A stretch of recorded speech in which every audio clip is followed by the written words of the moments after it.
12 ربیع الاول کے دن کو ہمارے ہاں عید النبی کے نام سے منائے جانے کا کچھ عرصے سے رواج ہوا۔ یہ رواج کچھ زیادہ پرانا نہیں ہے۔ جہاں تک لفظ عید کا تعلق ہے،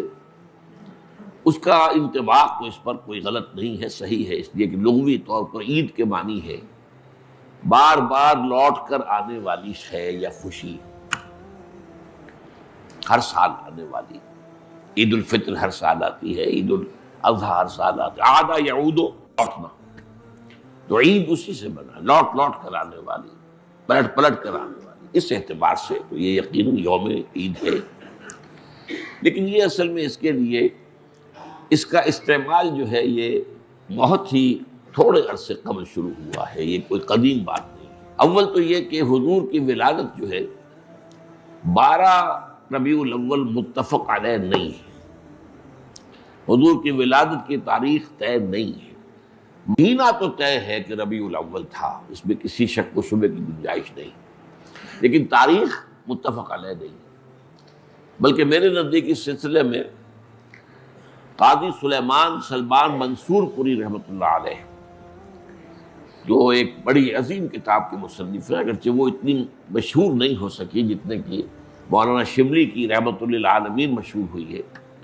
لیکن بہت سے اعتبارات سے مولانا شبلی کی کتاب سے وہ بہت بڑھتر ہے، بہت اونچی ہے۔ اور یہ جو تھے قاضی سلیمان سلمان منصور پوری، یہ تقویمات کے بڑے ماہر تھے۔ گرگری کیلنڈر جو ہے، جو کرسچن کیلنڈر ہے، اس کو بھی خوب جانتے تھے، اور یہ جو قمری کیلنڈر ہے اس سے بھی خوب واقف تھے، ہندی کیلنڈر سے بھی پوری طرح واقف تھے، اسی طریقے سے یہودیوں کے کیلنڈر سے بھی پوری طرح واقف تھے۔ تو اس میدان میں ان کا خاص چونکہ ایک معاملہ تھا، تو انہوں نے طے کیا ہے یہ، اور میں اسی سے متفق ہوں، کہ حضور کی تاریخ پیدائش 9 ربیع الاول تھی، البتہ آپ کی تاریخ وفات متفق علیہ ہے 12 ربیع الاول۔ 12 ربیع الاول اصل میں حضور کے انتقال کا دن ہے، اور یہ مجھے تو یاد ہے اپنے بچپن کے اندر، ابھی میرا بچپن جو ہے کوئی 200 سال پرانا تو نہیں ہے، یوں سمجھیے کہ پاکستان کے قیام سے پہلے تک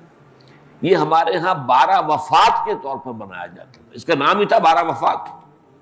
12 وفات، 12 ربیع الاول جو حضور کا یوم وفات ہے،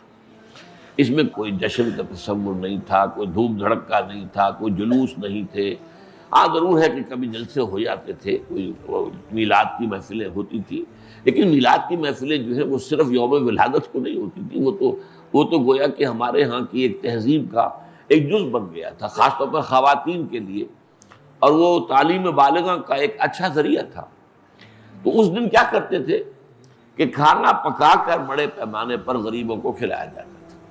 بس یہ اس کی ایک جو تھی وہ صورت تھی، باقی یہ کہ اس کے علاوہ کوئی دھوم دھڑکا اور کوئی اس کو عید قرار دینا جو ہے وہ موجود نہیں تھا۔ اس اعتبار سے غور کیا جائے تو ہمارے لیے ان چیزوں میں سوچنے کا ایک ہے مقام ہے کہ کچھ چیزیں، البتہ یہ کہا گیا ہے، میں اس میں یقین سے نہیں کہہ سکتا،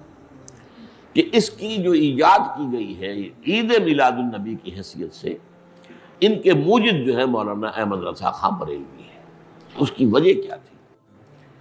اس وقت جو ہے شیعہ سنی کچھ معاملہ مسابقت کا شدت اختیار کر گیا تھا۔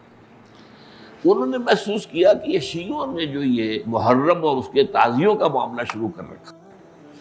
اس سے سنی عوام بھی بے انتہا متاثر ہوتی، اس میں دھوم دھڑکا ہوتا ہے، اس میں پٹے کھیلے جاتے تھے، اس میں طرح طرح کے ساتھ تماشے ہوتے تھے، یہ وہ پرانے، آج کل نہیں ہوتے وہ چیزیں، لیکن ہمیں بچپن میں یاد ہے کہ وہ جو ہیں وہ پٹے کھیلے جا رہے ہیں، تو گویا کہ شمشیر سنی کے مظاہرے ہو رہے ہیں، تو سب جاتے تھے، ہم بھی جاتے تھے، جا کر دیکھتے تھے، سب مسلمان شریک ہوتے تھے۔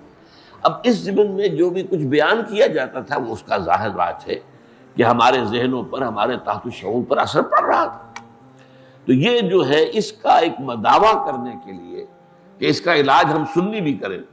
تو کوئی ایسی ہی چیز ہونی چاہیے جو لوگوں کی دلچسپی کا ذریعہ بن جائے، موجب بن جائے، اور لوگ اس کے اندر ذوق در ذوق شریک ہوں۔ تو یہ میلاد النبی کے جلوس جو ہیں، ان کے موجد جو ہے مولانا احمد رضا خان بریلوی ہے۔